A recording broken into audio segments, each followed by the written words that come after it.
In conclusion, Mr. Speaker, to my family, especially my husband, Dwayne, and our 4 children, Bree, Paige, Emma, and William, thank you for your patience, your support, and your sacrifices.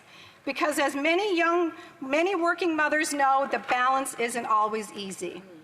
People often ask me, how will you manage a political career? Unfortunately, it's a lovely sentiment that the member is expressing, and I really dislike interrupting for that reason, but we're way over time, so we'll have to go to questions and comments. The honourable member for Bourassa. Thank you very much, Mr. Speaker. It's with deep emotion and pleasure that I rise today for the first time as the representative for the riding of Bourassa. First, before I start, I'd like to thank my family who has always supported me with great love. And also I'd like to thank my volunteers who've given of their time, their family time, to help my campaign to be a success. And today, since this is my first speech in the House, I would like to reply to things I've heard today. Before I do so, I would simply like to congratulate women because they do excellent work here in the chamber as electives. They really are interested in politics and they work hard. So I'd like to talk about accelerating construction.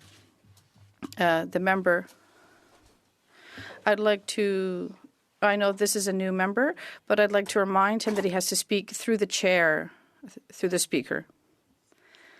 The member, the opposition should be ready to be working with the government because we would like to implement measures that can facilitate their work. Mr. Speaker, if I may, the people of Long Range Mountains have waited a very long time for their voices to be heard in this House, and I feel a deep responsibility to finish what I started. They deserve to hear, this House deserves to hear the stories that they have passed along to me, because they're stories not just of struggle, they're stories of strength, perseverance, and quiet determination. They're stories that have stayed with me, that guide me, and I believe they deserve to be heard on record in this Parliament. Quickly, if I may, Mr. Speaker. Answer to the question is this? It is, yeah, because time is really moving along. So we have to be succinct in our questions, in our comments. I know there are many new members. I was a new member myself, but please be succinct. Yes. Yeah. Yes. One day I traveled to Ramia by ferry to visit my friend Michaela in her hometown, a small, proud, and beautiful community. Michaela is a courageous young woman that lost her mom at an early age and wants nothing more than to stay in the place she grew up. Not sound like an answer to a question. I'm sorry. We'll have to go now to the honourable member for Drummond. Thank you, Mr. Speaker. I'd like to congratulate my colleague who is newly elected for his speech, his first speech. And I remember this is very emotional. And I remember also having mentioned, having thanked members of my family. So I understand how emotional that colleague is. But the current debate on the sub-amendment from the bloc and also on the Conservative amendment. Well, I'd just like to insist on the fact that we have to respect provincial jurisdiction. And I'd like to remind my colleague, if they'd like to finish their speech, will their party support the idea that the federal government must systematically and unconditionally respect at all times Quebec and provincial jurisdiction? For Long Range Mountains. Thank you for your comments. Mr. Speaker, there's Hunter from Portachois, not old enough to vote, but I promise you he has more civic spirit than most adults. He worked hard on the campaign because, Mr. Speaker, he believes in change. In all fairness to the honourable member, we are not replying to the question about jurisdictions. Point of order, Mr. Speaker. Yeah. Point of order. Point of order. For Battle River Crowfoot, yes. Thank you very much, Mr. Speaker. And certainly, I know myself and many of my colleagues want to hear the very important words that this new member from Newfoundland has to share. And there's a reason why it is called questions and comments. The questions, certainly there's latitude given in the questions. As Mr. Speaker, I hope you will ensure that there's latitude given in the response that certainly fits with the context of not only what this member's speech was, but the overall context for what the speech from the... I understand the honourable member. It sounded to me, to my ear, it sounded like a continuation of the member's speech. So, anyway, yes, but it should be in relation to the question in some way. Okay. Yeah, I get your point, but let's be brief, everybody, because we have to be brief if we want to get at least 3-4 questions in a 5-minute section. The honourable member for Drummond. Thank you, Mr. Speaker. On this point of order, I agree that we want to hear and give people the opportunity, new members the opportunity, and to complete their speeches. Yet, there is still something that is parliamentary privilege. And when members ask a question, they can hope to have an answer to their questions.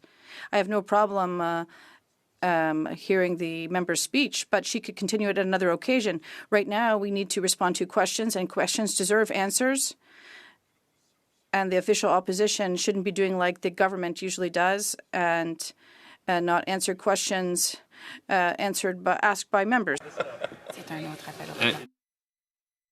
Sherwood Forest, Fort Saskatchewan. Thank you, Mr. Speaker.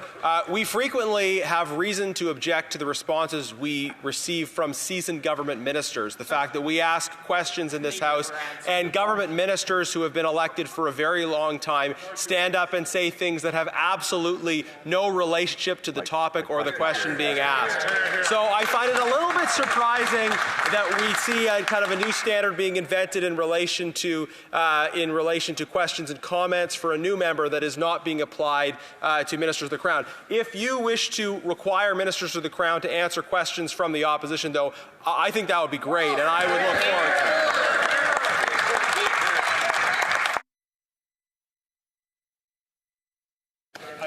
to it. Yes, the member for...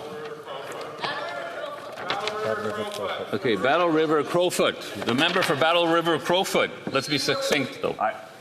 I trust that people will get to know this riding very, very well over this Parliament. Mr. Speaker, I would simply ask a fantastic new colleague from Newfoundland if she has any final comments she'd like to put on the record for her constituents that she stands for in this place. Mr. Speaker, respectfully, I guess this is my whole point. The voices of the people of Long Range Mountains haven't been heard in this House for a very long time. I was given opportunity. It's very important to them. They feel forgotten about and left behind in the rural communities because of this Liberal government. And I wanted to take opportunity because respectfully, Mr. Speaker, they put me here and I will always speak for them. Thank you. Well done.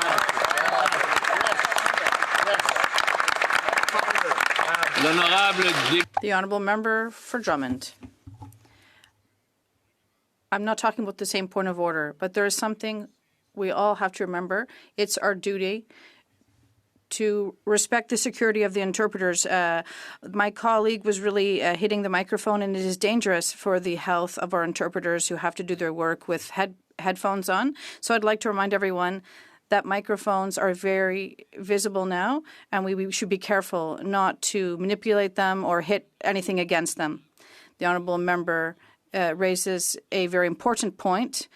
Often when I would speak, I would hit the desk, and it's not healthy for our interpreters. For Courtney Alberni.